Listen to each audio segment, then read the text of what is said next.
Okay, so I'm gonna do a brief introduction to practical uses for a foam roller.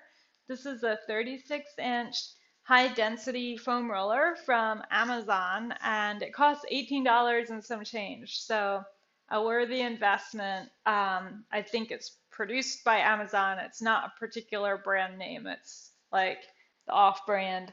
So, um, first thing, working with the thoracic area of the rib cage, you lean back on the foam roller. Hips are on the ground. Interlace your fingers behind your head. Support your head. Feel it out. Make sure it's feeling okay. And if it is, lift the hips up.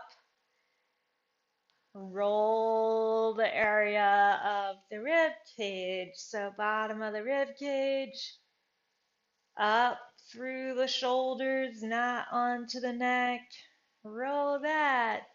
As long as it feels helpful, you're leaning back, so you're doing extension of the spine and letting the head relax into those interlaced fingers. You can lean back as far as you want to. Sometimes I even go side to side.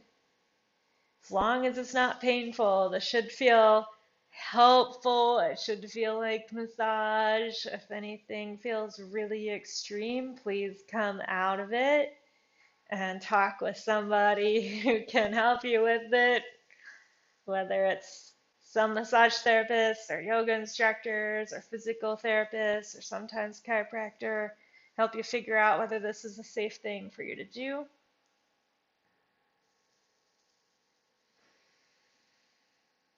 Using the feet to control the movement.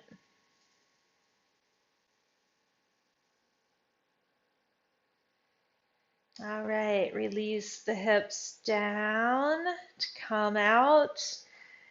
Get your head a little more under control. Get your neck muscles working again. Release your hands.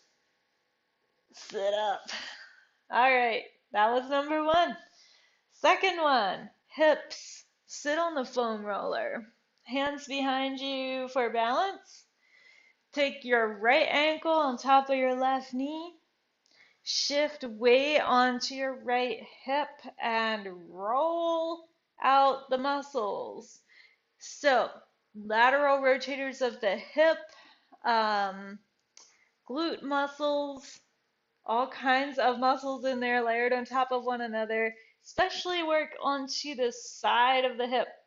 So you can find that spot between your greater trochanter of your femur, big leg bone, and then the top of your pelvis. You can roll into that. You can roll anything that is muscle and not bone. So there's not just one way to go when you're going to the right like this. You can roll it around and see where you need to work. Where is it most tender, most restricted? And then to switch sides, we put the right foot down, take the left ankle up on the right knee, shift to the left side, roll out that hip,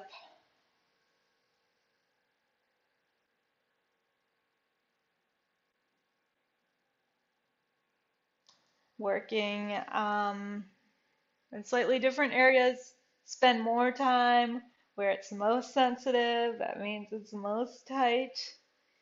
Anything that's muscle, not on the bones.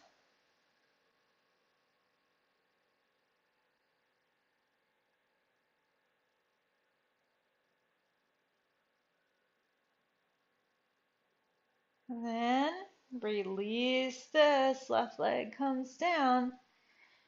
Let's briefly do the ITB, iliotibial band that runs from your knee to the top of your, well, to the hip. Yeah, somewhere up on the side of the hip. So you can roll one side of the leg. You can control how much weight you're putting down on the foam roller. So you can actually lift up as much as you need to, set yourself down as much as is tolerable. You can go all the way down to the beginning of the knee, not directly on the side of the knee, but just above it. That's usually where it's most sensitive.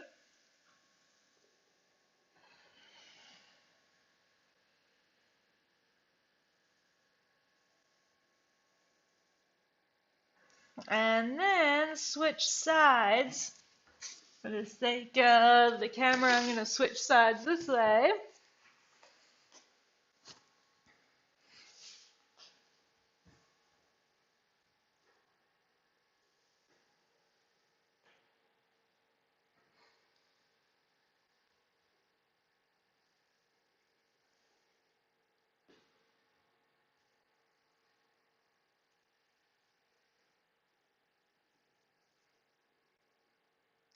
And then last but not least, use of the foam roller for a pec stretch. And this is very important for posture.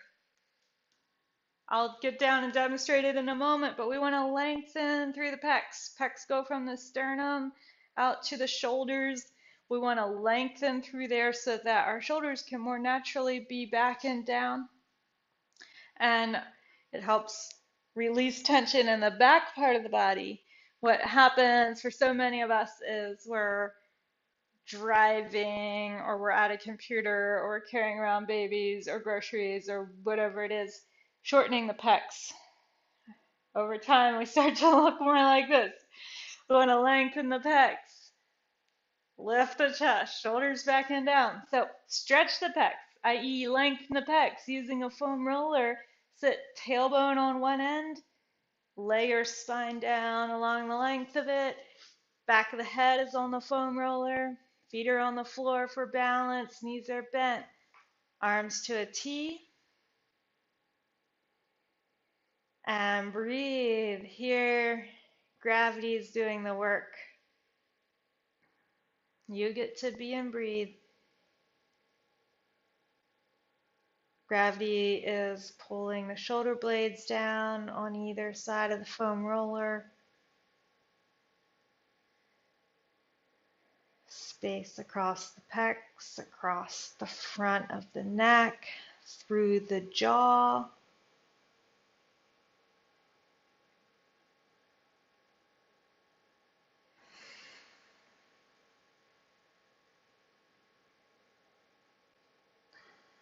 A variation of this is to bend the elbows to 90 degrees.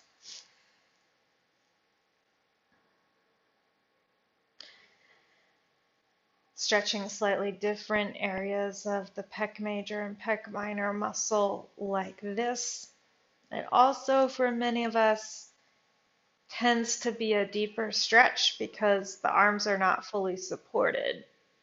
So my elbows are hanging off the floor. If you have really long arms, sometimes that's not the case. The longer you stay there, the more the arms might sink down because now suddenly my elbows are no longer hanging. My pecs have lengthened. It does work.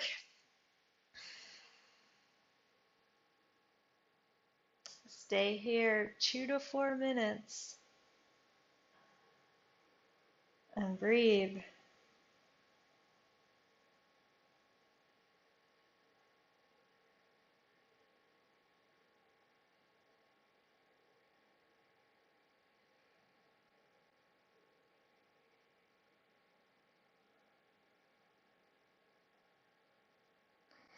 When your 2 to 4 minutes are over,